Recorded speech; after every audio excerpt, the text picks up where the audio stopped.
If you're a fan of professional wrestling, how would you describe it? How would you pitch it to someone who knows very little about it, but wants to hear why you like it so much? What words or comparisons would you use? How could you sum it all up in a single sentence?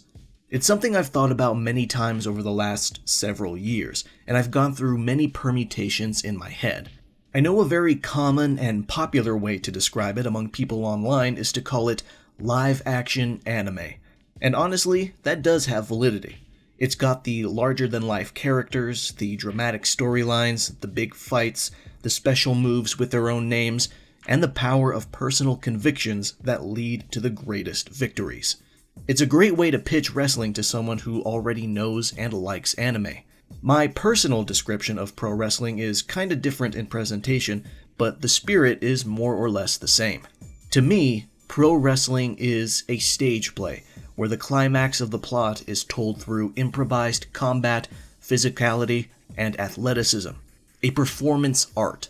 It takes a unique kind of talent to tell almost an entire story solely through this manner.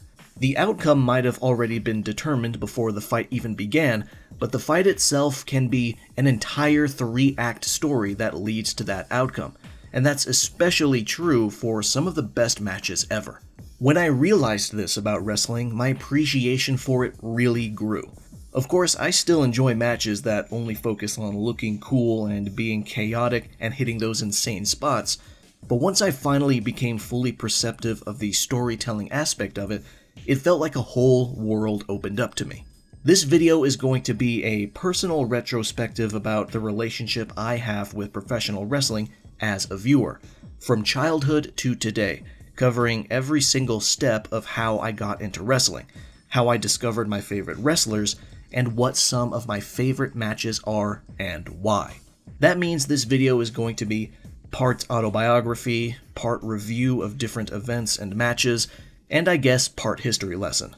And because it's so personal, it'll probably have a few hot takes scattered around that will probably inspire novel-length comments too, I'm sure.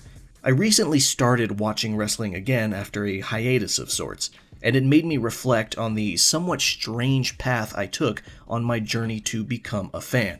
And I just want to commit that journey to video, because I just want to share it, and it may be of interest to someone. Maybe a person who likes hearing stories like this, or maybe a total pro wrestling agnostic who's curious about why someone loves it, or maybe even a new fan who wants to dive deeper. My personal history with pro wrestling is kinda weird and complicated.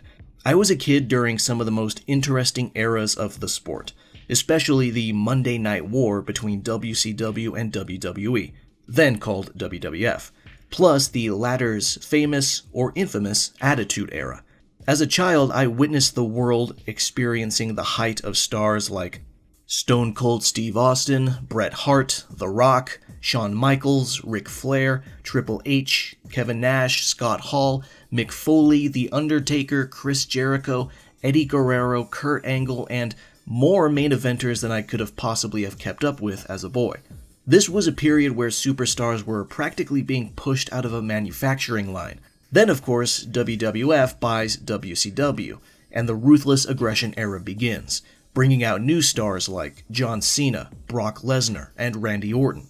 Hell, even on the other side of the globe, in the world of Japanese pro wrestling, which was almost totally unknown to me outside of a couple names I couldn't even put a face to, big things were happening with the exodus of all Japan pro wrestling talent, leading to the founding of Pro Wrestling Noah.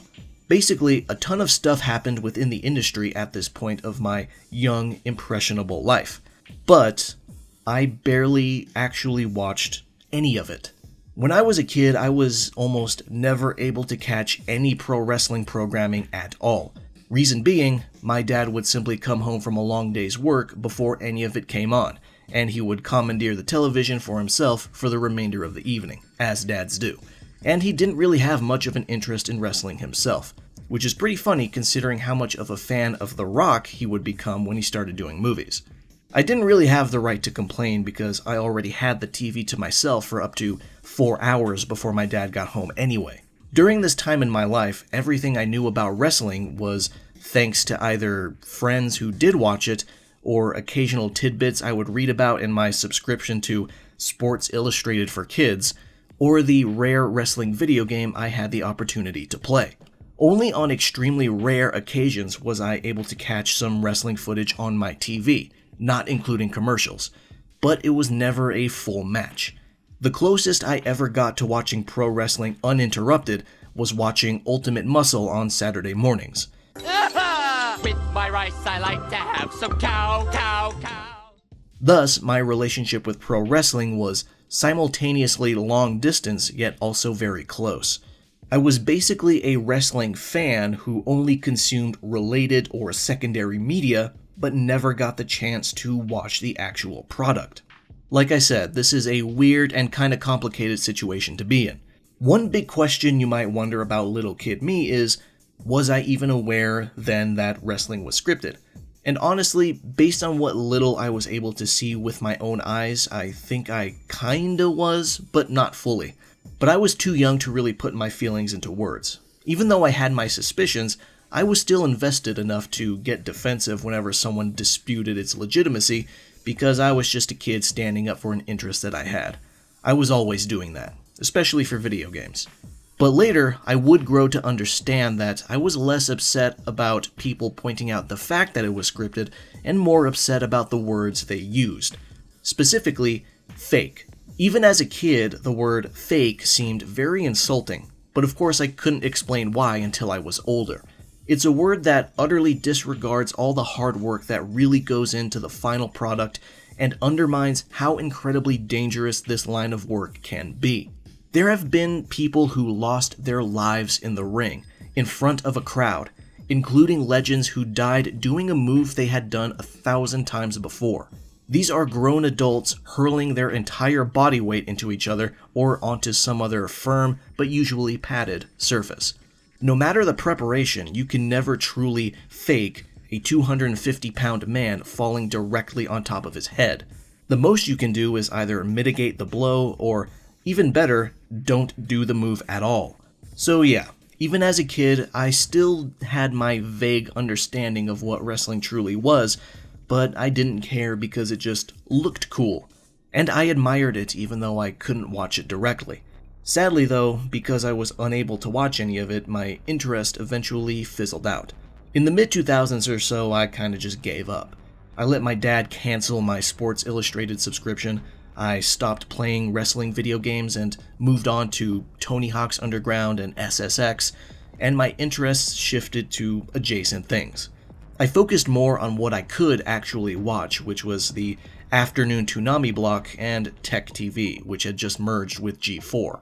And that's kinda where my relationship with wrestling ends for about 10 years. The real story begins in 2015. I was an adult now, and I had been living my life quite freely, picking up more knowledge and experience with media.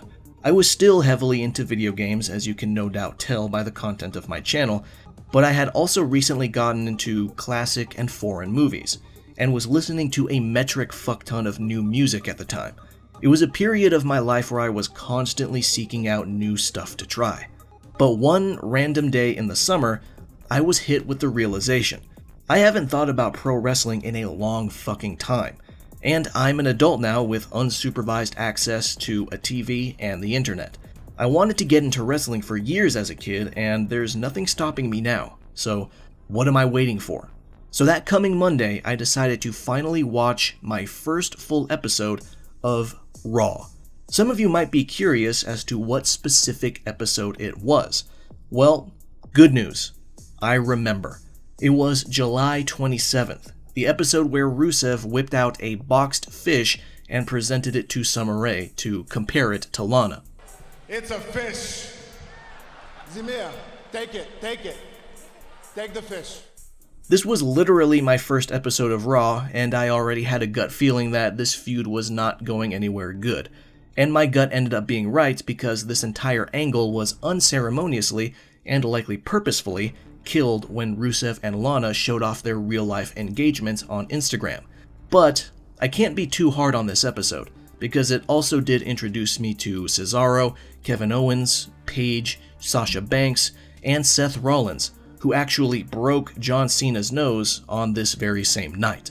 Those names were pretty popular among wrestling fans, but it was kinda strange that I never heard of them before watching this episode. After all, I was old enough to have experienced the era where the truly huge wrestling names were so big that they even escaped the confines of wrestling fandom. It wasn't until later that I realized that people at the top of WWE held some semblance of contempt for some of their talent being able to break off from wrestling and make it on their own, especially in Hollywood. But regardless, I would continue to tune in for Raw every Monday, and eventually I would start watching SmackDown too. Before I knew it, 5 hours of my week were dedicated to watching wrestling, and as luck would have it, my newfound enthusiasm for it was actually infectious and led to a couple of my friends who also stopped watching wrestling some time ago to get back into it. So now it became both a personal hobby and a social thing. The first pay-per-view event I would watch was that year's SummerSlam, which had a main event between Brock Lesnar and The Undertaker, two names I was already very familiar with. But my favorite match of that show was Seth Rollins versus John Cena, who were fighting for each other's championship. Of course, that match had a blemish of a really weird interference ending by none other than Jon Stewart. Regardless though, it was a great match up until that point, and I got to witness Seth walking out holding two belts simultaneously, and that was really cool. After SummerSlam, I continued my growing investment in professional wrestling, watching Raw and SmackDown every week, and tuning into pay-per-view events, including NXT takeovers. It was really fun getting introduced to new faces and names I wasn't familiar with. It made me realize that the era of wrestling I was most aware of from my youth was in the past, and that a whole new collection of people were there to take up the mantle. I gained in admiration of many of the wrestlers within WWE, both on the main roster and NXT. Some of them I liked almost instantly. Some of them took some time for me to warm up to.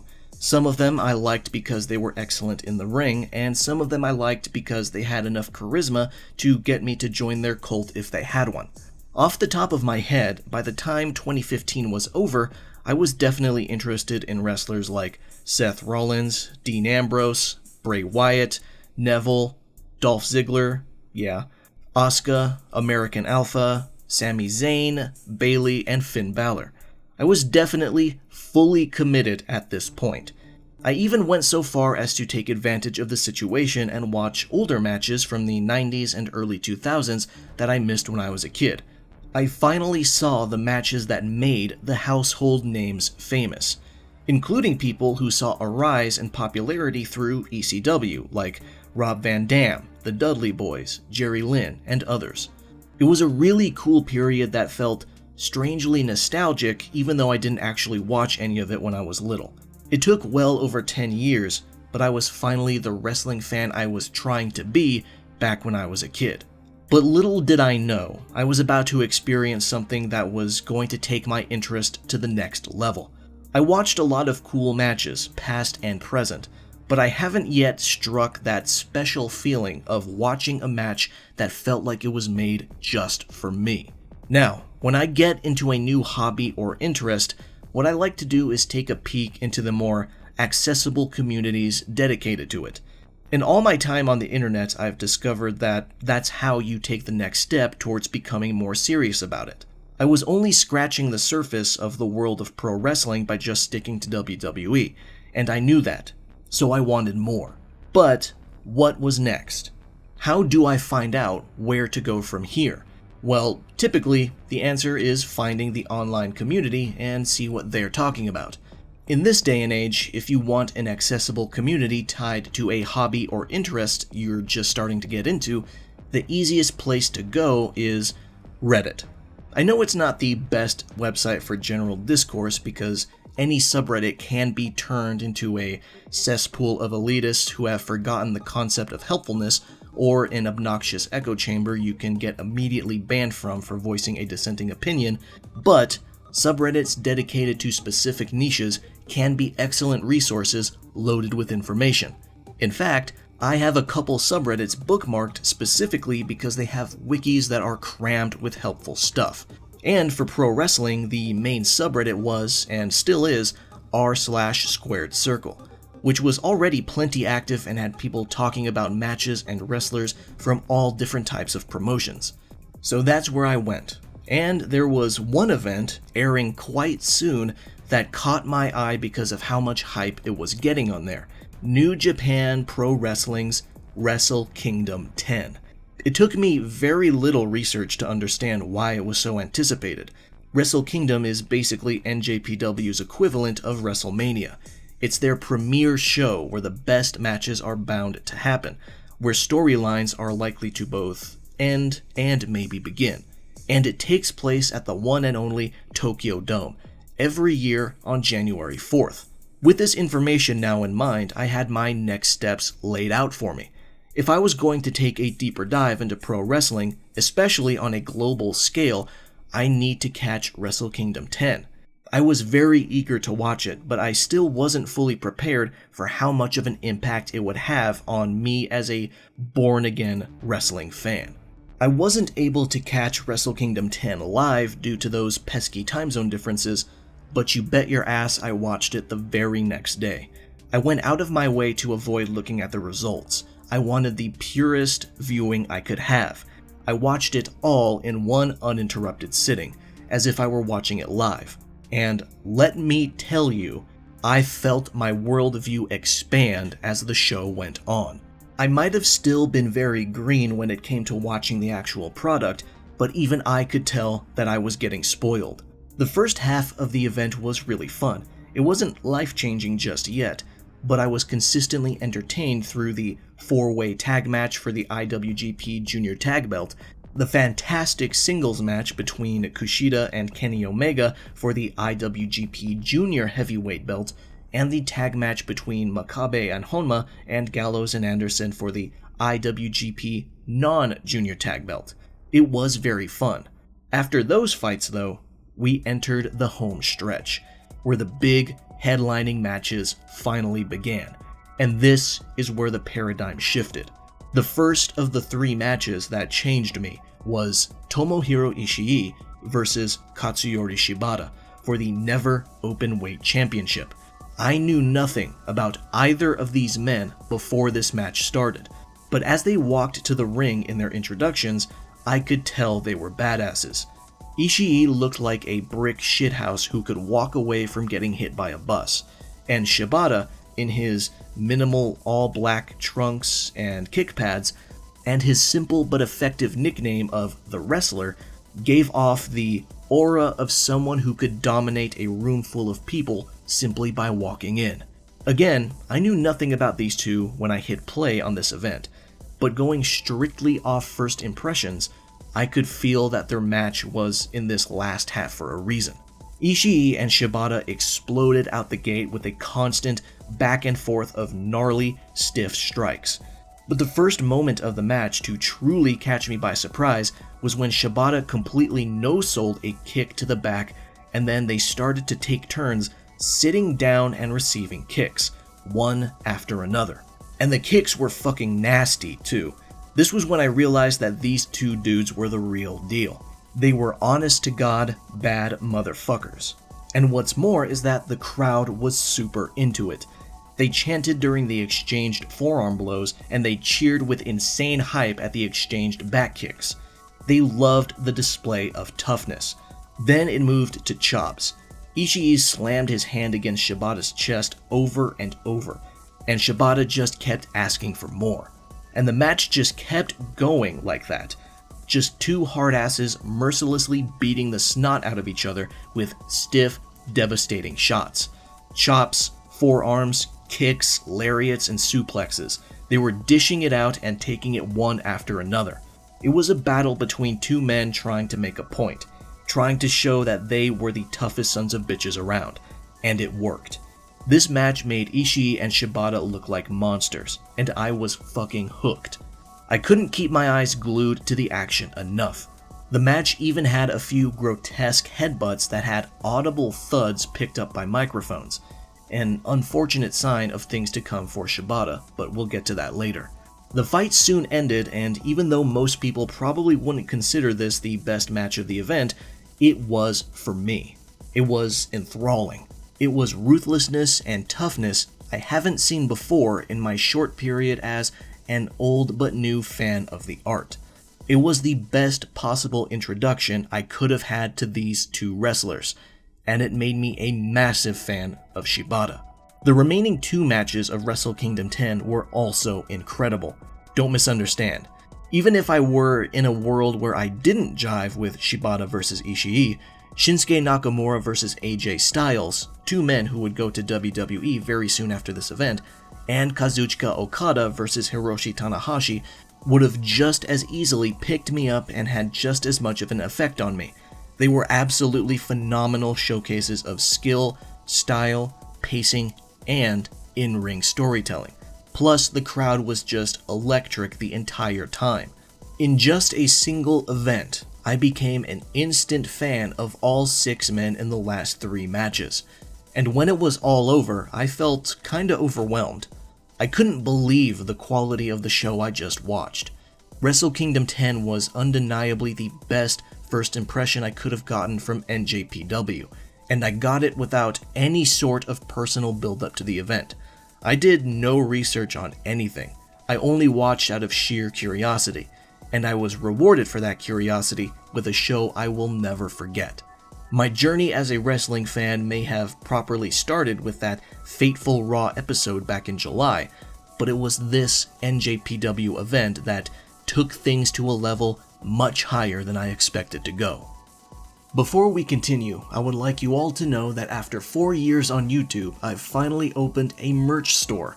As of right now, I have 2 shirt designs, including a tribute to Hironobu Sakaguchi, creator of the Final Fantasy series, and a beanie with my logo on it.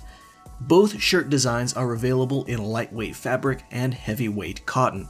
If you're interested, visit mildconviction.com or check the store tab of my YouTube channel page. Now, let's get back to the video. With Wrestle Kingdom 10 finished, I decided to refocus my efforts on getting to know Japanese wrestling better.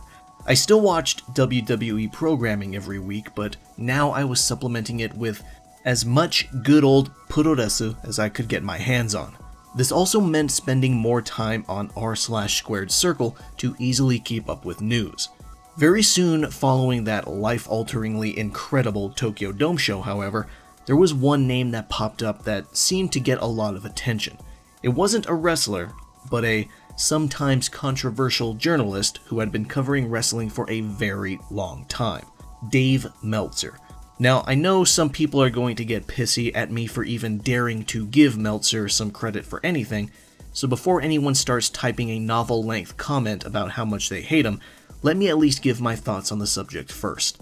Dave Meltzer's ratings are the opinion of one guy with particular tastes, yes, but that's the nature of rating or reviewing things.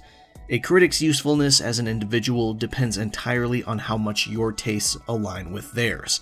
In the case of Meltzer, if your tastes do align with his, even just a bit, even on a case-by-case basis, then his rating on a match you haven't seen might get you to watch it. And that's really all that matters. That's the entire point. Granted, once you finally hit your stride and become familiar with the industry and figure out what you like and don't like, then his ratings matter less because you know enough to go off and do your own thing and search for stuff by yourself. Of course, you're allowed to feel however you want about Meltzer, but for me, these ratings guided me to stuff that I almost certainly wouldn't have watched or at least taken a much longer time to get around to otherwise. So they were indispensable to me as a sort of recommendation scale when I finally started watching wrestling seriously and wanted to see more. I don't have any blind loyalty to any specific company. I don't even care what country the match happens in. If someone tells me that a particular match is incredible, then I want to watch it. And Meltzer's ratings helped me with that. Anyway, returning to my story, I was able to glean pretty quickly that this Dave Meltzer guy was a notable presence in the wrestling community, for better and for worse. If he wasn't notable, then he wouldn't be getting threads dedicated to his ratings that receive hundreds of comments. He was also very favorable towards Wrestle Kingdom 10, which, frankly, was a great first impression to me because it meant I might have similar tastes to him. So I figured, hey, If this guy has been rating matches for decades, then maybe I can find cool older matches to watch. And with that goal in mind, I cut straight to the point. I didn't look up any other information except one list I had all of my interest in: wrestlers with the most 5-star matches. And I got my answer pretty quickly. However, many of the names were Japanese. Now, obviously, I kinda put the cart before the horse here. I didn't think enough ahead because I was presented with a big problem. How the fuck am I going to watch these matches? If I wanted to binge old WWE matches, I could do that pretty easily, either by subscribing to the WWE Network at the time, or even buying a compilation on Blu-ray, which I did do a couple times. I bought the Blu-ray about Steve Austin and the one about War Games, both of which were really cool. But there's no way in hell that WWE has archives of fucking all Japan Pro Wrestling, so where on earth am I supposed to go? What resources do I have available to me? Turns out, the resource I would end up using was actually right in front of me the entire time: YouTube. Much to my pleasant surprise, there were, and still are, some channels that upload classic Puroresu matches from the 70s, 80s, and 90s, and sometimes up to the mid-2000s. It made me thankful of the internet age I live in, because this eliminates the barriers of the old tape trading days where you needed to search for someone who had physical tapes of these Japanese matches to send you through the mail. If you were really lucky, you lived near a Japanese market that actually had official tapes to rent. Maybe it's because Japanese promotions don't know or don't care, or they decided to allow it, but either way, they're on YouTube. And more often than not, they're in perfectly watchable quality. For someone like me who was still in year one of being a proper wrestling fan, this was a convenience I couldn't take for granted and put off for later, because who knows when some of these matches might get taken down. So I binged them over days. It was also my first time seeing specific American wrestlers who were able to make it big over in Japan, including Stan Hansen, Steve Williams, Terry Gordy, Dory Funk Jr., Terry Funk, and Vader, all of whom put on great matches with legends like Giant Baba, Antonio Inoki, Jumbo Tsuruta, and the main wrestlers I was binging for, the wrestlers with the most 5 stars awarded by Dave Meltzer at the time. They were a special collective of wrestlers known as All Japan Pro Wrestling's 4 Pillars of Heaven. They are Mitsuharu Misawa, Kenta Kobashi, Toshiaki Kawada, and Akira Taue.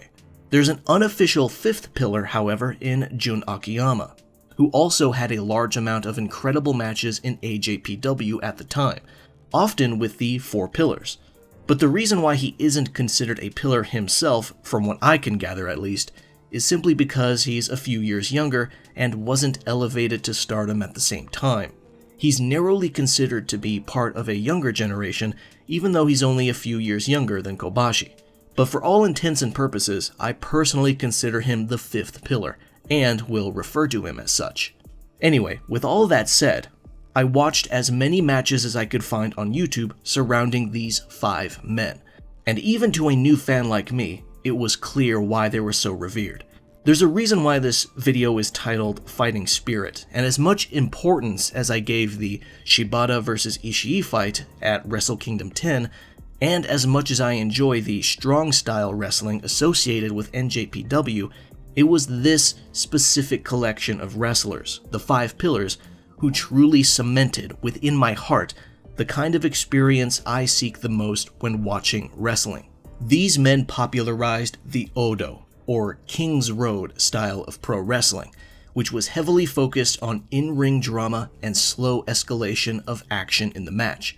It threw away typical storytelling devices like gimmicks or angles and kept the story entirely within the ring itself, giving every match a more epic and emotional impact.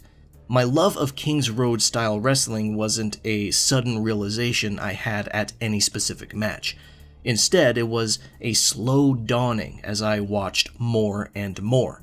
Every match involving the pillars had me at the edge of my seat. Their strikes were stiff and merciless. These guys were masters at shredding each other's chests with those devastating chops. Even in the barely passable video quality of a 90s tape recording, You can see their pecs sometimes glow red from those nasty hits. Their throws were also big and devastating, and often used sparsely for dramatic effect, as if to punctuate a sequence with an exclamation point. They always carried with them, from bell to bell, a burning intensity that made them seem bigger than just their physical appearance suggested. I've mentioned charisma a couple times already, but when I say that in respect to wrestling and not just mic work, I'm talking about mannerisms, facial expressions, how and when a wrestler delivers their moves. And one way their charisma comes forth is their ability to dish out punishment, receive it in turn, and get back up for more. These men embodied the burning intensity of puroresu fighting spirit. Unfortunately, the King's Road type of wrestling was also a style that was fraught with danger, at least at the time. When matches were starting to increase the tension and climb towards the climax, spots became more risky. And even if injuries did not happen, it would still take a toll on their bodies. Good examples are moves like Misawa's Tiger Driver 91,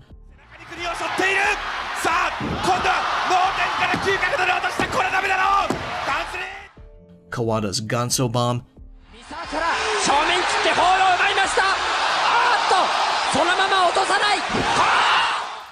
and Kobashi's Burning Hammer.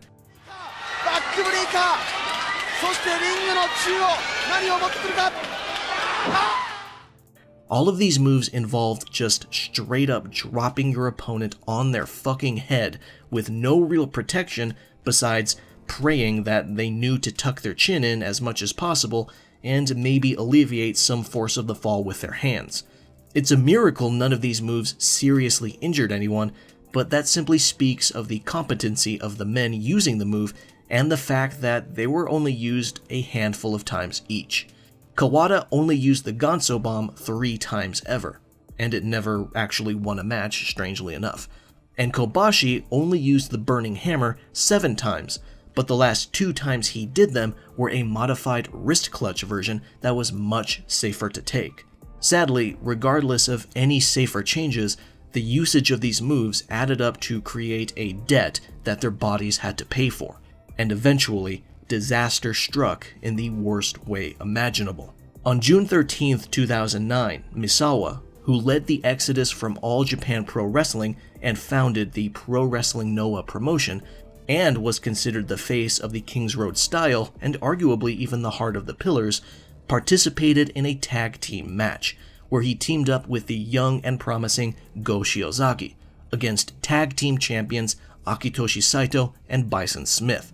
About 10 minutes before the match's intended finish, Misawa took a back suplex from Saito, and he did not get back up.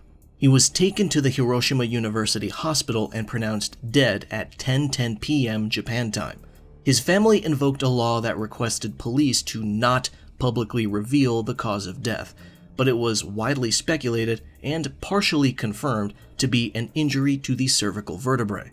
Dave Meltzer reported that it was specifically a separation of the first and second vertebrae, which are the topmost vertebrae and located directly behind the jaw. His death was soon followed by the retirement of his fellow Pillars, Taue and Kawada, with Kobashi following suit a few years later. This only left Akiyama, who is still wrestling to this day. I vaguely recall hearing news about Misawa's passing when it happened. I wasn't into wrestling anymore at the time, but I was very active on the internet, and articles did eventually come my way out of sheer coincidence. I knew it was a tragic thing to happen, a wrestler losing their life in the ring in a freak accident. But it wasn't until now, after getting into wrestling and watching his legacy, that I truly understood how much of a loss it was to the industry as a whole. Misawa was a masterful wrestler and a great in-ring storyteller. He was a legend, and one that shouldn't have been wrestling that fateful match to begin with, after years of brutal and stiff King's Road style matches took a toll on his body. But sadly, his wrestling promotion, Noah, was facing hard financial times, and it was his name that still drew the most crowds, because the company was ineffective at building up younger talent to become the new stars. And he knew this. In a better world, someone else in the company was able to become the face they needed to pick attendance back up and keep Noah financially stable, and Misawa could retire from in-ring activity back in 2007, which was what he intended to do in the first place. But unfortunately, that is not the world we live in. Going back and looking at the classic matches Misawa, Kobashi, Kawada, Taue, and Akiyama all put on was a period in my pro wrestling adventure that really hit me deep. The King's Road style, as dangerous and controversial as it may be now, for understandable reasons, was a style that I grew to deeply admire. Misawa was, and I would say still is, widely considered to be the best among the five. Of course, not by some gigantic margin, as they are all supremely skilled, but my own personal favorite between them is actually Kenta Kobashi. To me, Kobashi was the best at capturing that fighting spirit aura. In fact, if a pro wrestling dictionary existed and you looked up fighting spirit, it should be a picture of him as the definition. He was incredible at not only looking tough, but helping to make his opponent look tough too. He had his thunderous chops and his downright devastating burning hammer. He was almost like a Japanese Superman who seemed larger than life, but simultaneously down to earth. He was a hyper-popular babyface who was built like a tank, but could still pass for the underdog and get you to cheer for him. You could believe that he was in trouble, and then you watched the flames of fighting spirit overtake him for an incredible comeback. Even when he first started his career and lost dozens of matches in a row, he was made to look like the fiery young talent who would rather die than give up. Just like the other pillars, he was a master in the ring in every way that counts. He was so popular that his retirement event, which was given the appropriately badass title of Final Burning in Budokan, sold out the Nippon Budokan Arena and was not only aired across Japan to televisions, but it even aired in movie theaters. All five of the pillars were crucial to my journey into the world of Japanese pro wrestling, but Kobashi has a special place in my heart. Now, with all that said, the question that's probably burning within your breast is probably, so what's your favorite Kobashi match? It's gotta be one of the many excellent clinics he put on with the other pillars, right? Well, it is true that he and the other pillars put on a fuck ton of amazing matches together, so that is a fair assumption to make. I would imagine that other people who love Kobashi would pick one of those matches as their favorites. But my favorite match involving him does not include any of the other pillars, believe it or not. My favorite Kobashi match takes place during his time with Pro Wrestling Noah, specifically the very peak of the company's popularity in the early to mid-2000s.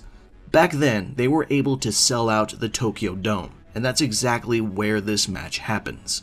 Noah Destiny 2005 happened on July 15th of that year, and it was a loaded event with great matches front to back, not unlike Wrestle Kingdom 10, which was the event that planted the seed that sent me down this path to begin with. The card featured matches like Kenta vs Yoshinobu Kanemaru, Minoru Suzuki and Naomichi Marufuji vs Jun Akiyama and Makoto Hashi, and a main event between Misawa and Kawada, two pillars who haven't even been seen in public together since 5 years prior. But my favorite match here was the match before that fateful main event. Kenta Kobashi vs Kensuke Sasaki, who had very recently become a freelancer after leaving New Japan Pro Wrestling for the second time in his career. So not only would this end up being one of my favorite matches of all time, but it was actually thrown together on somewhat short notice. It's an absolutely legendary match where both men embody the white-hot flames of fighting spirit. Both men rise from the entrance stage with smoke and pyro, looking like absolute titans ready to clash and shake the earth. Sasaki in his white trunks and Kobashi in his signature black trunks that he donned in his Noah era. It's clear from the beginning that the crowd is electric for this match, because they erupt into deafening cheers just at the announcer saying each wrestler's name. Kobashi Kenta! The bell sounds off and starts the match, and nothing happens. Both men, looking like immovable boulders, just stare each other down with threatening glares. They circle the ring a bit and then finally engage with each other. Kobashi gets suplexed and stays down to sell the power of Sasaki, who stomps on him for good measure. But Kobashi, already embodying the fighting spirit, rises with each stomp, his face already burning with intensity. They exchange the first few chops, which is a sign of what's to come a bit later, and Kobashi retaliates with his own suplex, but Sasaki isn't as hurt as Kobashi was. He shows his own fighting spirit by popping back up immediately and rushing for a nasty lariat before finally flopping over, as if to suggest that the lariat was simply him running on pure adrenaline. They roll off the ring on opposite sides to take a breath. They've only exchanged a few moves and they're already beat. They notice each other across the ring and Kobashi gives a taunting point, causing a noticeable reaction from the crowd, and Sasaki begins to trash talk back. 共通点は共に一直線。パワーファイター。違うとこは何だろうね。嫁がいるといないぐらいじゃないか。なるほど。After egging each other on, they both willingly climb back in. They're both warriors, and they both have something to prove. And to show it, Sasaki yells at Kobashi to initiate a test of strength. They clasp hands and attempt to dominate one another with pure force. Kobashi looks like he's losing for a bit at first, but he digs deep, pushes upward, and the crowd erupts again as the men continue. It's like two freight trains trying to push each other off the track. Their bodies shake at the energy they're exerting, and they occasionally let out powerful yells as if to draw more strength from nowhere. Sasaki suddenly lunges forward and down, and suplexes Kobashi again, still using the test of strength grip. They both get back up and shake their hands off to get feeling back in them, and they lock up again. Kobashi realizes that he's gonna have to get clever with those chops if he wants to make a dent in this monster of a man. So he starts doing stuff like chop slams, jumping chops, and even an apron chop. And these chops are gnarly. You can hear the thud of Kobashi's forearm and hand hitting Sasaki's chest like a slab of meat dropping on a tile floor. Sasaki takes a moment to regain his bearings at ringside, but before he can finally come to, Kobashi launches his massive frame over the top rope and lands on Sasaki. But Kobashi isn't done. He forces Sasaki back into the ring, but Sasaki is able to get Kobashi in the corner, where he delivers some nasty chop lariat combos. He picks Kobashi up, puts him up on the top rope, climbs the turnbuckles himself, and with his huge 250-pound body, pulls off a top rope Frankensteiner that sends Kobashi crashing to the ground. But one high-flying move isn't enough. Sasaki goes back up and does a diving lariat. Kobashi rolls to ringside again, but Sasaki still wants to spread his wings. He climbs back up and does a flying crossbody down to ringside. Sasaki forces Kobashi back into the ring, attempts the pin, and Kobashi kicks out at 2, even in spite of an 1/8 of a ton of pure muscle being launched at him multiple times. The two men are now visibly exhausted at this point, but Kobashi forces himself up, his face on fire with intensity and anguish, and then it starts. The chop battle.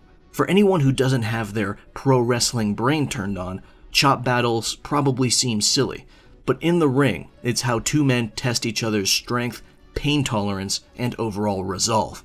Only the biggest, meanest, toughest sons of bitches around can truly sell a great chop battle. These men are trying to turn each other's pecs into ground beef. They want to shred the flesh off each other's bones. I'm going to use a word here that you never hear for pro wrestling matches, and that word is cinematography. Since pro wrestling is often sold like a sport, all that matters is capturing the action. But this chop battle was lucky to have some of the most fortunate lighting and camera angles imaginable, because once these men start slamming each other's chests with enough force that could knock the wind out of anyone else, the light of the Tokyo Dome shines behind every spray of sweat that bounces off their bodies. It's an incredible image that sells the power behind each chop. Kobashi and Sasaki just keep going. Chop after chop after chop. 20, 30, 40 chops, and more and more and more. And the crowd loves it. They're not bored. As far as they're concerned, this is the exact type of match they wanted when they walked in. They wanted these two giants to just mercilessly beat the ever-loving shit out of each other. Eventually, the two men move to the corner and begin unleashing a barrage of machine gun chops in quick succession to each other. Soon, they move out of the corner and continue at the center of the ring, where they are now visibly exhausted yet again, but they still do not stop. Evenly matched, they proceed to dish out more disgusting hits. And finally, Kobashi just barely manages to come out on top by finally knocking Sasaki down, and the crowd roars.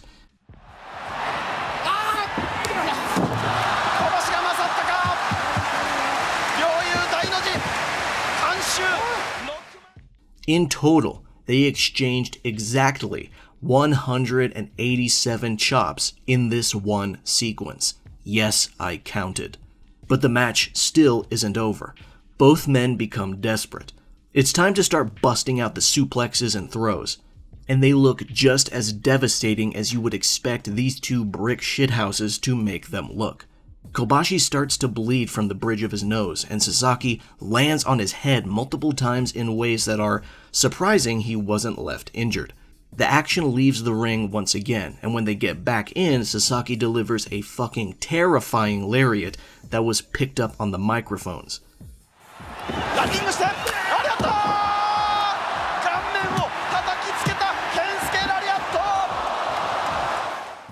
And Kobashi soon retaliates with his own. This is a pro wrestling match. It is predetermined, and yet it tells a convincing win-all or lose-all struggle between two men who are clearly trying to prove they are the toughest badasses on the face of the earth. It's an excellent story with different segments and perfect pacing that follows an important path of progression and escalation. I'm not going to say who wins or how, because I want you to watch the whole thing for yourself. For a lot of Kobashi fans, this might not be their number one favorite match of his. Hell, it might not even be in the top 20. But for me, this was a crucial bout in my journey to figure out what kind of wrestling fan I was. I've said a lot just now about my journey into AJPW, Noah, the 5 Pillars, and all that good stuff. But I do want to remind you that all of this was taking place while I was also keeping up with WWE and NJPW. I was diving fairly deep into the Puroresu history sea while still watching Raw and SmackDown every week, and about one WWE and one NJPW pay-per-view/premium live event every month, on average. You can probably see what I'm foreshadowing a bit here, but we'll get there. The landscape of WWE at this time, which was 2016 in case you forgot, was mixed, to say the least. Not every angle or storyline was striking gold, and certain talents were kinda going nowhere, but there were some great matches that rose up from the muck. I was also pleasantly surprised to see AJ Styles and Shinsuke Nakamura head over to WWE immediately after I was finally exposed to them at Wrestle Kingdom. It almost felt like fate for me to become a fan of theirs.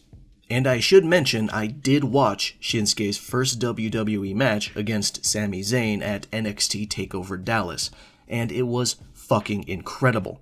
The NXT side of the company was absolutely killing it, especially with those takeovers. Almost everyone there looked like $1 million every time they were on the screen. In regard to the main roster though, it was this year that I was able to catch my first ever WrestleMania, an occasion that I was hoping would be very positive. Unfortunately, that WrestleMania was not all that great, due to both weird booking and a few popular wrestlers being out because of injuries. It was a WrestleMania of circumstance, and not necessarily in a good way. It started off well with the 7-man ladder match for the Intercontinental title, where Kevin Owens took an absolutely grotesque suplex onto the ladder that I'm surprised didn't paralyze him. And Zack Ryder walked away with the belt, which I was absolutely cool with. After that was a solid singles match between Chris Jericho and AJ Styles, and then a pretty bland match between the League of Nations, a heel stable made up of Alberto Del Rio, Sheamus, Wade Barrett, and Rusev versus The New Day, Xavier Woods, Kofi Kingston, and Big E. After that was an awful, no-holds-barred street fight between Dean Ambrose and Brock Lesnar, and it was just 12 minutes of Brock barely even remotely humoring the match style at all, and Dean just trying and failing to delay the inevitable. No one in their right mind thought Brock was going to lose. And the show went back to being good with the triple threat match for the women's title between Charlotte, Becky Lynch, and Sasha Banks. That was a really good fight. But then we dip back down again to Shane McMahon versus The Undertaker, which was just build up to Shane's obligatory huge spot, and then the wind down after that. Damn it, Shane, stop it! Shane, don't do this! No! Shane! No! Oh my God! God! No! For the love of mankind! Shane just exploded through our table! Then there was the Andre the Giant Memorial Battle Royal, which happened. And then The Rock squashed Eric Rowan for some reason I can't even remember, and then as the mediocre cherry on top of an overall mediocre Sunday, Roman Reigns beats Triple H for the World Heavyweight title. The crowd goes mild, and that's putting it pretty lightly. The main event was long and slow, despite still being under 30 minutes, but its existence and the reaction to it was a symptom of a greater issue: Roman's unnatural push at the time. WWE was very desperate to make him the new face of the company, and it was pretty clear they had assumed the fans would be accepting of him as such, considering he was a member of The Shield, a popular group made up of him, Seth Rollins, and Dean Ambrose before they broke up as a result of Seth's betrayal. WWE tried very hard to constantly paint him as the underdog facing insurmountable odds, but fans could only suspend disbelief so much. Everyone saw through the company's intentions, and most people just weren't having it. The most devastating sign that this push was going to be an utter disaster was Royal Rumble 2015, which I thankfully did not see live. Roman won the titular match, and the company had The Rock come out to lift Roman's arm triumphantly in a hyper-transparent attempt to finally get the crowd to cheer for him. But it failed so catastrophically that The Rock himself couldn't help but look puzzled and frustrated. Roman was, sadly, poisonous due to his booking. He was getting booed, and anyone used to elevate him was also getting booed, even legends like The Rock. The most obvious solution at that point was to just accept the boos by turning him heel, but WWE was very, very stubborn and took a very long time to pull the trigger on that idea. It was painful going into every episode of Raw and every major premium live event, watching Roman walk out and being slammed by a sonic wall of ear-splitting boos. It even reached the point where WWE started to silence the crowd microphones. It was such an unfortunate situation for him to be in that was, especially in hindsight, easily avoidable. Slowly but surely, Roman's character would eventually turn around and he would be more appreciated by fans. But that's still a ways off from this particular point in the video's timeline. Now, as futile as this might be, I just want to say that I have no intention of starting an argument of which company or promotion is better. The wrestling community is rife with tribalism, which I always hated regardless of what side a person was on. So I'm not trying to stoke the fires between loyalists here when I say my experiences with WrestleMania 32 and Wrestle Kingdom 10 from just a few months prior was a chasm of a difference. The latter made me feel like a new chapter of my life was about to start, as if my existence was going to be divided into pre- and post-Wrestle Kingdom 10 eras. It felt that defining to me, but the former left me feeling just exhausted. I would still keep up with WWE for 5 hours a week afterward, but my investment now had an asterisk next to it, to denote that I was reaching a point where I kinda had to force myself. I still wanted to see more of the wrestlers I liked, but I felt like I couldn't be sure of how they were going to be used. I've been an active fan of wrestling for less than a year at this point, and I was already growing a sense of distrust over the direction any of my favorites could be forced to go. The last thing I want, what anyone wants, is for the wrestlers we like to be squandered and have their talents wasted on dead-end storylines that might totally halt their momentum. The most frustrating thing I saw happen a few times to different wrestlers is them getting completely shoved to the side despite having all the potential in a world to be amazing draws. They would have a great look, a great moveset, and the crowd was behind them every time they were in the ring, but WWE creatives at the time just didn't care because they had tunnel vision for a select handful of other wrestlers they wanted to focus on, for better and for worse. Obviously, WWE isn't the only company to ever be guilty of this. Other companies in the past had their own disasters, and some recovered and some didn't. Even the Japanese companies I like had periods or dry spells that crippled their popularity for a stretch of up to several years. This whole industry is built on the bones of promotions of yesteryear, some of which were very successful at their peak. But at this specific time in the middle of 2016, WWE was the one I was worrying about. If I had to point to a specific time where I started to gradually shift to focusing almost exclusively on NJPW, it was probably here. 2016 continued to come and go, and the trend of enjoying NJPW more than WWE went on with it. That isn't to say WWE had absolutely nothing for it at the time. There were still some great matches to be seen, but most of them were within the NXT brand, whereas the main roster was looking less exciting in comparison. Soon, a new year came around, and I knew what that meant. A new Wrestle Kingdom on January 4th. It goes without saying, but I was very excited to watch.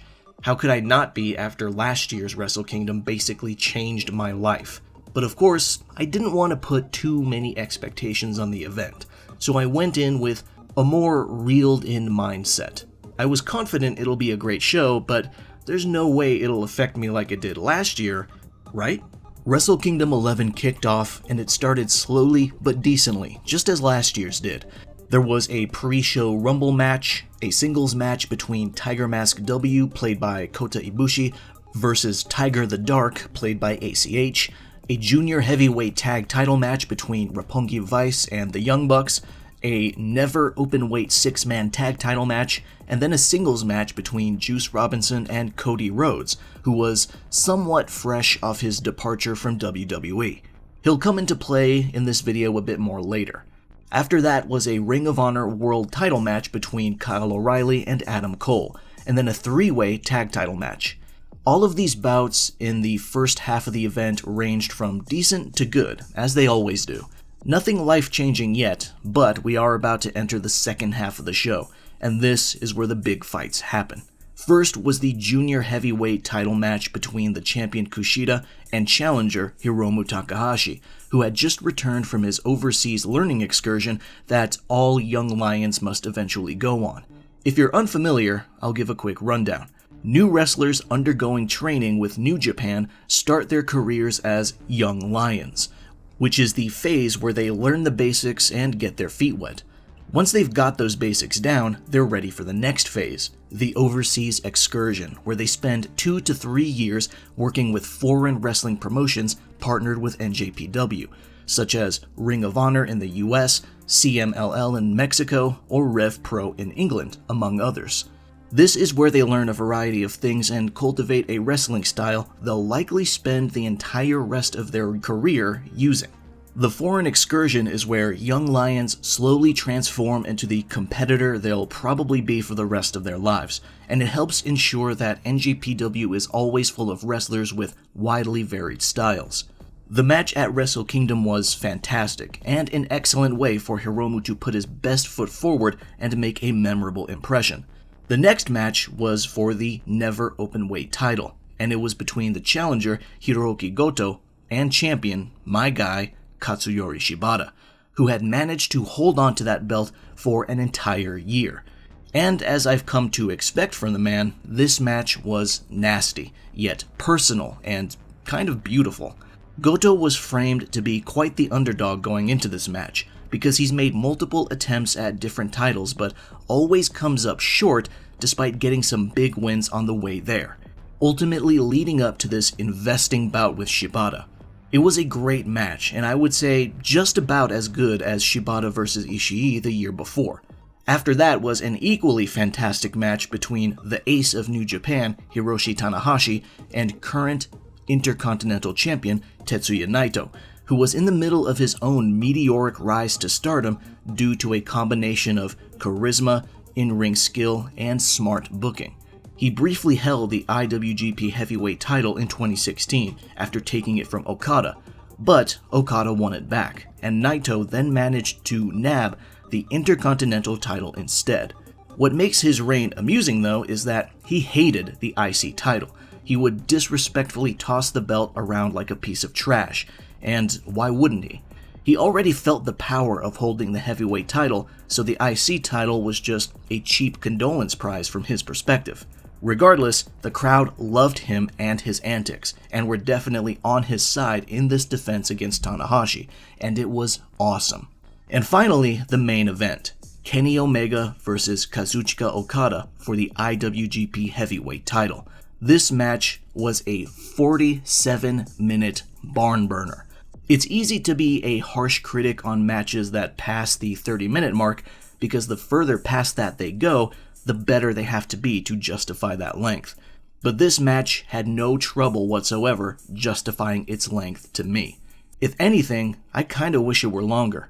The incredible offense, stellar selling, and impeccable pacing made this clinical showcase of in-ring skill and storytelling a match to remember.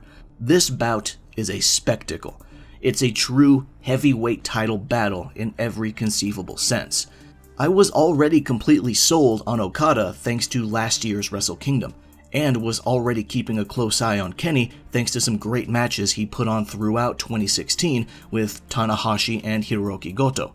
But this main event with Okada at Wrestle Kingdom 11 is what immediately shot him up to one of my favorites currently working. And what's more, this was the beginning of the long-term rivalry between the two men in Omega's relentless quest to finally put NJPW's biggest and most important championship belt around his waist. A few months later, a different competitor would challenge Okada for the title at Sakura Genesis. My guy, Katsuyori Shibata. To say that I was excited for this match would be an understatement. I was damn near shitting myself in anticipation because as far as I was concerned, this was a pairing that I figured would be saved for the main event of another Wrestle Kingdom. But I was glad to receive it earlier. Shibata, the NJPW mainstay who's had some amazing rivalries and matches, but never held the company's big title, and Okada, the young and brash champ who thought he was on top of the world. But that didn't mean Shibata was some washed-up has-been with nothing to teach, and he showed it. The match was brutal, ruthless, and mean. Everything I wanted out of it. Okada might have been the company's top superstar now, but Shibata was the older guy who could still knock Okada down a peg or two if Okada didn't respect him. It was a stellar encounter all around, and another one that came close to 40 minutes. This match would go down in NJPW history for good and bad reasons. The good reasons were obvious, it was just an extremely high-quality fight. The bad reasons, though, were a consequence of that quality. Shibata worked stiff. He liked to make almost every single hit he dished out and took look devastating. And this, sadly, also applied to his disgusting headbutts. During the match, Shibata gave Okada a headbutt, and it's a sickening one where the microphones could pick up the thud. It was hard enough to even break skin on Shibata's head, causing him to bleed, but he was able to finish the match. The real bad stuff happens once he walks backstage. He collapsed, and he was sent to the hospital, where it was discovered he had a subdural hematoma, caused by a combination of his repeated use of headbutts since last year and severe dehydration. He needed emergency surgery to stay alive, but the surgical procedure to treat a subdural hematoma requires either drilling a hole in the skull or, in more severe cases like this one, temporarily removing a portion of the skull to access the brain, called a craniotomy. Thankfully, the procedure was a success, and he would go on to live another day. Unfortunately, the cost of his affliction and subsequent surgery was likely never being able to set foot inside a wrestling ring ever again. His survival was a huge relief, but the consequences of everything was extremely disappointing to me. Obviously, I was glad that he lived. That was the most important thing. But once that concern was over and he was stable, I couldn't help but think about never seeing Shibata work his magic ever again. I can only imagine how he was feeling about that too. I had been a wrestling fan for less than 2 years at this point, and a fan of Shibata for just under a year and a half, and I was already experiencing the pain of my favorite wrestler being forced into early retirement due to an injury, which was a first for me. And Shibata himself wasn't even 40 years old yet, so he definitely had some gas left in the tank. It hurt because it felt like he was just getting started on a historic new chapter of his career.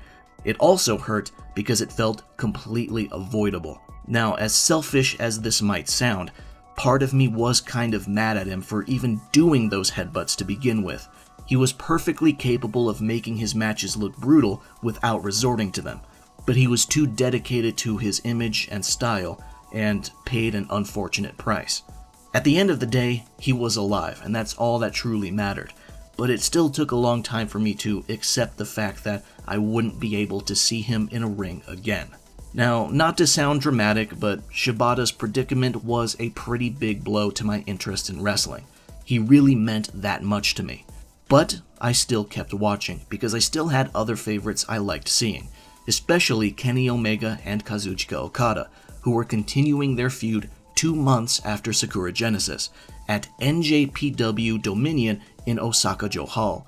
Dominion is more or less considered the company's second biggest event of the year, behind only Wrestle Kingdom, and it was there that Omega and Okada clashed once again in another astounding match that some would argue was even better than their encounter at Wrestle Kingdom, even though this newest one went on even longer, hitting the 60-minute time limit stipulation. Honestly, it's difficult to choose. Much like their previous fight, this match in Dominion was just a clinic. Omega and Okada proved that what happened in Tokyo Dome back in January was not some fluke. Not only could they replicate that magic, they could one-up it too, which seemed like an impossible task. This Dominion match was another stellar showcase of in-ring skill, storytelling, and remarkable athleticism. They were more familiar with each other now, which meant a lot more counters and more effective-looking retaliation. But of course, you can't have their rivalry end on a time limit draw. They would meet up once again another 2 months later at G1 Climax. Things would be a bit different this time around because there would be a definitive winner here, but it was not for the heavyweight title. Their G1 match would end up being a much leaner 25 minutes in length, but that didn't make it any less epic. Once again, Omega and Okada became the talk of the town by putting on a show that would overtake almost all other discussions surrounding the 2017 G1 Climax tournament, save for the actual final match. Afterwards, the two men would go on to almost completely avoid each other for 10 months, save for a single and ultimately unimportant tag team match in February 2018. In June of that year, however, at Dominion, Okada and Omega would meet in singles competition one final time for the IWGP Heavyweight title. These two men have been evenly matched for a year and a half. Omega was starving to put that belt around his waist, and Okada was desperate to keep it away from him, because he knew Kenny was getting closer and closer to success every time they faced off. As we've established by previous matches, these men have such an intensely burning desire to accomplish their goals that not even a 60-minute time limit can hold them back. That's why, for this last match meant to settle the score, it would be a no time limit 2 out of 3 falls match, where the winner needs to pin the loser twice instead of just once. And they would have more than an hour to do so. If you're not a fan of wrestling, then the idea of two dudes hitting and slamming each other for over 60 minutes probably sounds exhausting and bound to get boring. But let me tell you, in this particular case, that couldn't be further from the truth. The main event of 2018's Dominion in Osaka-jo Hall between Kenny Omega and Kazuchika Okada was nothing short of an all-time classic. It was the pro wrestling equivalent of a war epic. It had better drama and better pacing than most Hollywood films. It was an unparalleled display of athleticism, talent, resolve, and long-term storytelling. And it was a monumental showcase of fighting spirit. With only 4 matches between them over a year and a half, they created almost undeniably the greatest series of matches in NJPW history. Gun to my head, even if I was forced to come up with any criticism of the match at all, it wouldn't be about its length. At just over an hour, it was exactly the length it needed to be. Sure, the outcome might have been predictable once you consider the results of past matches already, but it doesn't affect the emotional core of the journey. And trust me when I say emotions did run high. I know how ridiculous and stupid this is going to make me sound to people who have never experienced something like this themselves, but this is the first, and so far only, wrestling match to make me tear up. This match was another mile marker in my journey as a wrestling fan. But honestly, all 4 matches between Okada and Omega is the ultimate rivalry. I know I sound like I'm overselling it, but it's hard not to. This bout, and this entire year-and-a-half-long feud in general, served as an unshakable affirmation that pro wrestling isn't just fake fighting. It's a performance art with stories to tell that has genuine passion put into it. Despite 2017 being mostly associated with Shibata's terrible incident in my mind, 2018 was able to swing it all around with the incredible conclusion of the Okada and Omega feud. Unfortunately, even peak wrestling such as that couldn't stave off something that a lot of wrestling fans go through, especially when they force themselves to watch a minimum of 5 hours of WWE every week like I did. I'm talking about burnout. Unfortunately, as often as I was watching NJPW content, I was still watching way more WWE. And to be honest, 2017 and 2018 were just not great years for the company. It did have its moments in that time frame, such as Becky Lynch's rise as the man, Daniel Bryan coming out of retirement, and most things NXT was doing. But try as I might to be patient and open-minded, the boring and dead-end angles and the shitty events, crown jewel, just outweighed the good.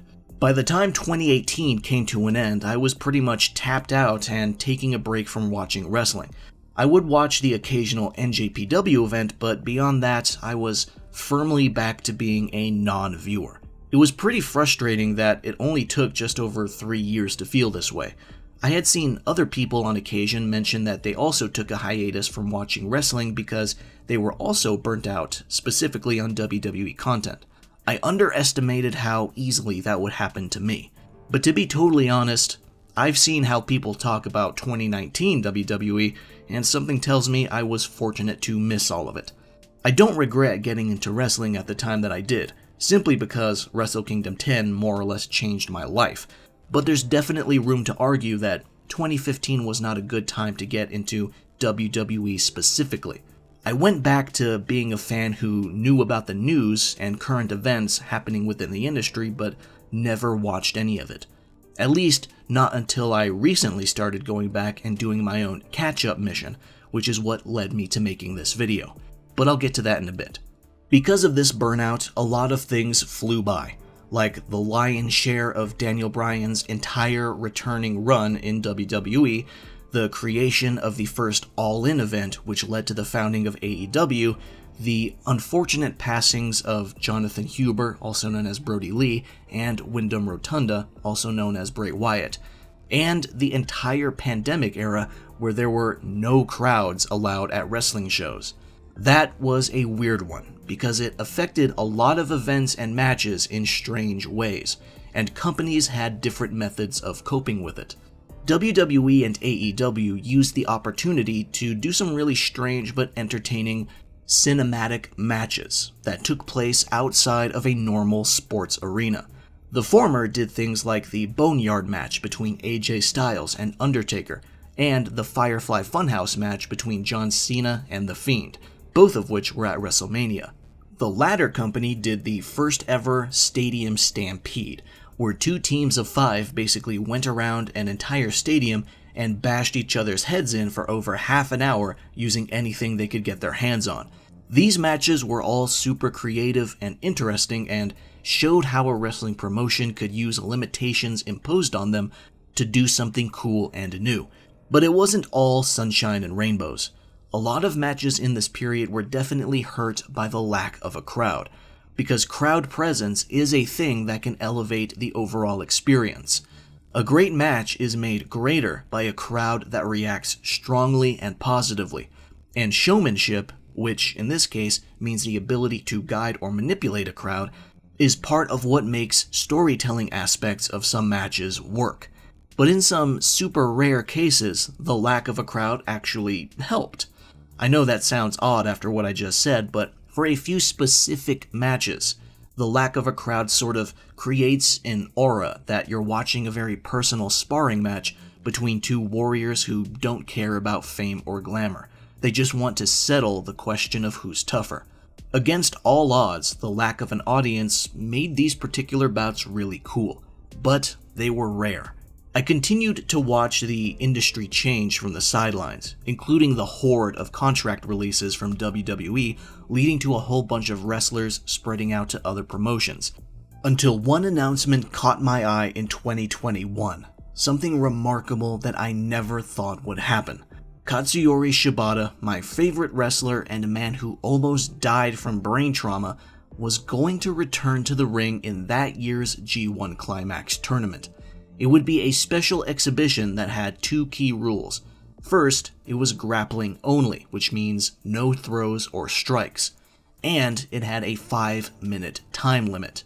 And his opponent for this match would be Zack Sabre Jr., a very experienced wrestler out of England who is known for his heavily grapple-focused fighting style.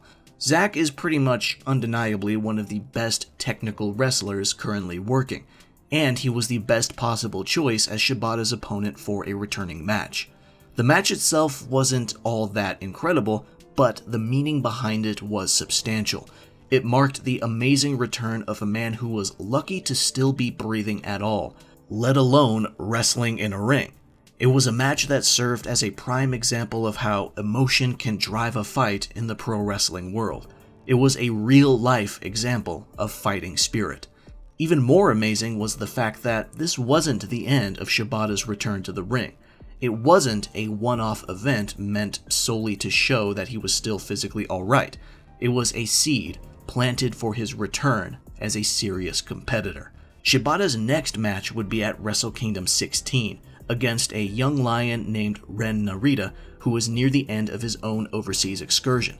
He was also a student of Shibata, who had been working as head coach at NJPW's LA dojo since shortly after recovering from his incident. Unlike the match with Zack Sabre Jr., this one had a normal singles match rule set, and it lasted shy of 12 minutes. It was another emotional display that showed everyone that Shibata still had it. As of making this video, this was Shibata's last match with NJPW, as he would go on to seek opponents with other promotions, namely Ring of Honor and AEW. There were also some key events on the WWE side of things too, namely the ousting of Vince McMahon by the CEO of Endeavor, WWE's parent company. Now, the reasons behind this are pretty heinous, but ultimately unsurprising considering previous allegations weighed against him over the years, and I'm not going to be going over them here, as I feel like they should be discussed in a more serious video. But if you're curious, it is a single Google search away. Following McMahon's departure, however, were some pretty big changes to the way the company did things, especially in regard to storytelling. Paul Levesque, also known as Triple H, now became the #1 man regarding all creative vision within the company, meaning he was also in charge of booking matches and directing the storylines of his talent. From 2014 to 2021, he was also in charge of NXT, and if you recall a few earlier points in the video, I had pretty much nothing but praise regarding NXT. even while the main creatives on Raw and SmackDown were, unfortunately, putting out some mediocre work. So Triple H's new position in the company was automatically pretty promising. He was a professional wrestler himself for a long time, and widely considered one of the best of his generation. So it makes perfect sense that he would have a superior nose regarding who to push and how. Creative wasn't the only part of the company that saw improvement either. Production also changed dramatically, and everyone noticed an immediate upgrade with camera work as Raw and SmackDown started to employ more wide shots, tracking shots, and fewer cuts. This is thanks to a man named Lee Fitting, who is the new head of production since the previous head, Kevin Dunn, resigned back in January. Now this leads me to today. As I hinted earlier, I'm back in the saddle and watching wrestling again. But what drew me back exactly? Well, at this point it shouldn't come as a surprise, but back in mid-March of this year, 2024, there was a match on AEW. It was what I considered to be a dream match at that. Bryan Danielson versus Katsuyori Shibata. Shocker, right? Two men who at one point were thought to never be able to wrestle again. And before I forget, they are not the only ones in this video who had a brush with potential early retirement or illness. Kenta Kobashi had to disappear from in-ring activity for a year and a half to treat kidney cancer, and Roman Reigns was diagnosed in 2007 with chronic myeloid leukemia, a form of cancer of the white blood cells, which he has to treat with oral chemotherapy for the rest of his life. The biggest figures in pro wrestling are not just warriors in the ring. Sometimes they are warriors in real life. Shibata was a major reason for my initial enthusiasm for wrestling, as well as a reason for losing a lot of it after his injury. And now he's the reason I'm back again. It's no wonder he's the centerpiece of the video's thumbnail alongside Kobashi. His match with Danielson was on AEW Collision, available for anyone to watch for free. AEW is not perfect by any means, but goddamn do they do a great job at putting some fucking great matches on their regular TV programming on a regular basis. Some of these TV matches are premium event worthy, and if Tony Khan were any stingier, he would save them for premium events. But he doesn't, so credit where it's due on that. To get back on topic though, I've been considering watching wrestling again in the last several months prior, but that Danielson and Shibata match finally got me to pull the trigger, and it was great. It was a fantastic showcase of excellent technical wrestling from both men. It's not a new favorite or anything necessarily, but it was enough to relight the cinders in my heart for the sport. I have to give credit to Shibata for basically doing it twice over, first at the start of 2016 and again now. And I went on to do the exact same thing I did when I first started watching wrestling frequently all those years ago. I jumped into the deep end again. I went on a mission to go back and check out every single popular and acclaimed match from the beginning of 2020 to the end of 2023. As of right now, I've already finished 2020 and 2021, and I'm making my way through 2022. And then of course I'm making this video on top of all that. It's a tall order that's taken a lot of time and effort, but it's been a worthwhile adventure so far. It's reminded me of why I love this art to begin with. The athleticism, the skill, the showmanship, the crowd involvement, the passion, and the storytelling. And once more, storytelling leads me to the next and final part of this video. I started this journey with WWE, so I might as well end it, for the moment, with WWE as well. I got back into wrestling just in time to see the conclusion of WWE's biggest storyline in years, the Cody Rhodes story. After initially departing the company in 2016 due to creative frustration regarding his character and spending time in the Indies, in Japan, and helping to found AEW, Cody Rhodes eventually made his way back to WWE and his stocks were higher than ever. In a way, he went on his own excursion, sort of like how NJPW's Young Lions do, but he wasn't a fresh face learning to create his persona. He was a seasoned veteran of the world's biggest wrestling promotion, trying to recreate his persona after months of clashing with WWE writers over the direction he was going in. After a series of accomplishments he never would have had the opportunity to do if he had stayed, he came back with one goal in mind: to hold the WWE Championship, which was a title his father, the late Dusty Rhodes, never got to have. His return started off with a feud with Seth Rollins, where Cody re-debuted at WrestleMania 38, defeating Rollins in an acclaimed match. Cody would beat Seth again in their rematch at Backlash, and then something potentially disastrous happened. Cody suffered a legitimate, real-life pectoral tear just days before the third and final match together at the upcoming Hell in a Cell event. At first, the tear was only part-way through the muscle, but it was exacerbated during training and tore completely off the bone. Under normal circumstances, this would have resulted in an easy cancellation of the match, but Cody Rhodes did not allow this to be a normal circumstance. He still faced Seth at Hell in a Cell with his chest completely stained by the result of his injury, and the men would continue to put on a classic match filled with drama and intensity. Just a few days after that match, Cody would proceed to have his tendons surgically repaired, which meant he was out of action for quite some time, all the way until 2023's Royal Rumble, where he ultimately came out on top and earned the right to go for any title he wanted at WrestleMania, and he chose to go after the undisputed title, which hung from the shoulder of the one and only Roman Reigns. Roman had seen a major shift in character since we last talked about him in this video. He used to be the extremely forced face character that no one was taking seriously, because his rise felt so inorganic. But since that doomed angle's end, WWE creatives finally pulled the trigger on turning him into a smug, domineering heel who no longer wanted to be loved, but instead simply acknowledged for his success and greatness, whether people liked him or not.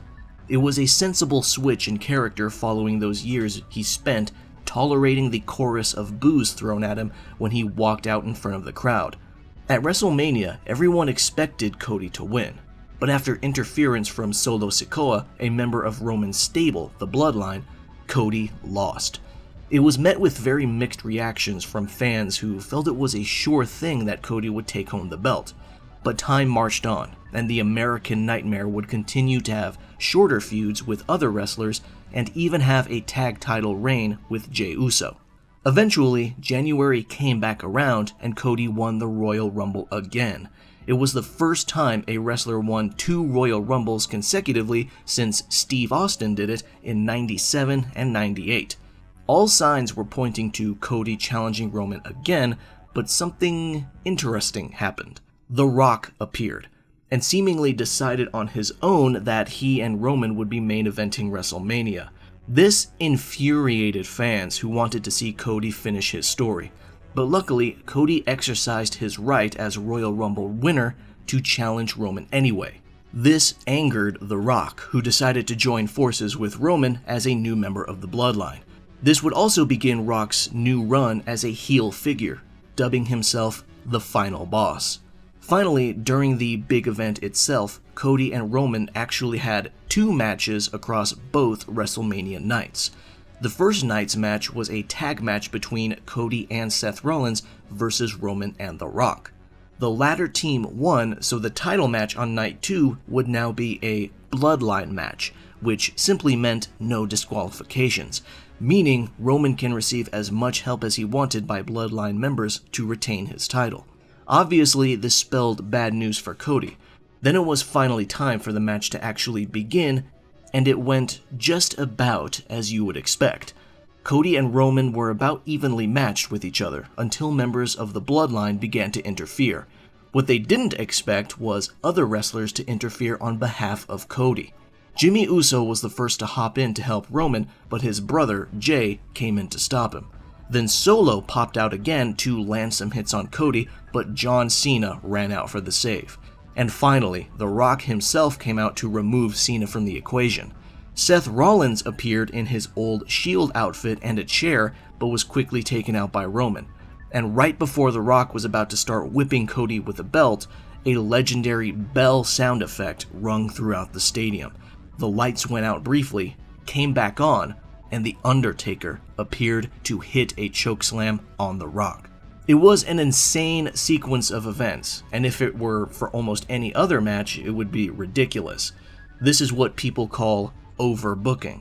But for this finale, it really helped the drama and suspense. Once Taker disappeared, most of the interference was gone. But even after those surprise appearances, one brief moment in the match would prove to be the most important. After the lights came on again, Roman grabs the chair Seth dropped and looked back and forth between Cody and Seth himself. It was obvious that the smart decision for Roman to make would be hitting Cody with the chair and taking the win. But he didn't choose that.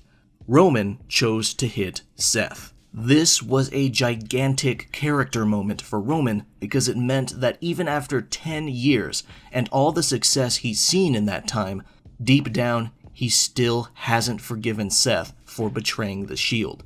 It was a moment that still haunts and angers Roman, even as a now villainous character himself. He had the opportunity to choose either retaining his championship or getting revenge, and he chose revenge. This would end up being his downfall, because those precious few seconds he lost attacking Seth allowed Cody to regain his strength, hit his Crossroads finishing move 3 times, and finally finish his story.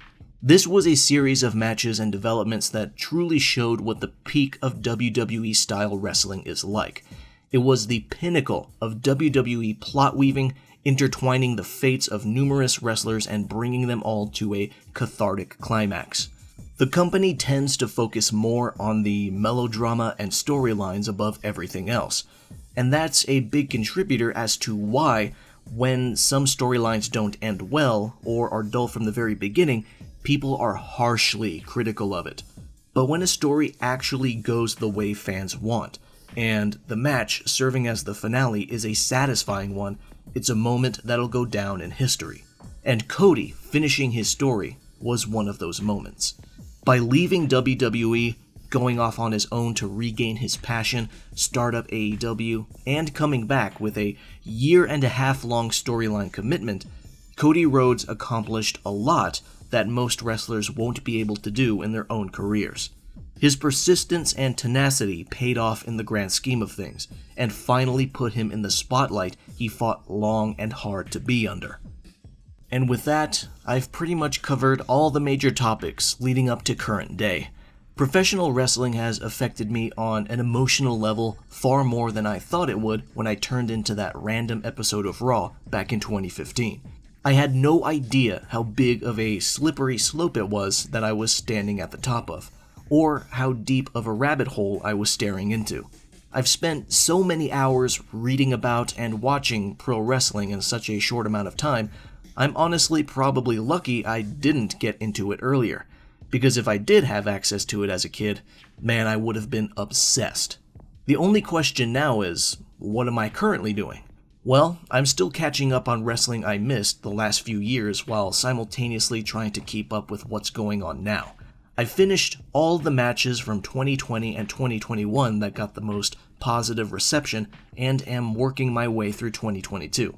I've also gotten started on watching old matches from FMW, Frontier Martial Arts Wrestling, a Japanese promotion that specialized in hardcore matches.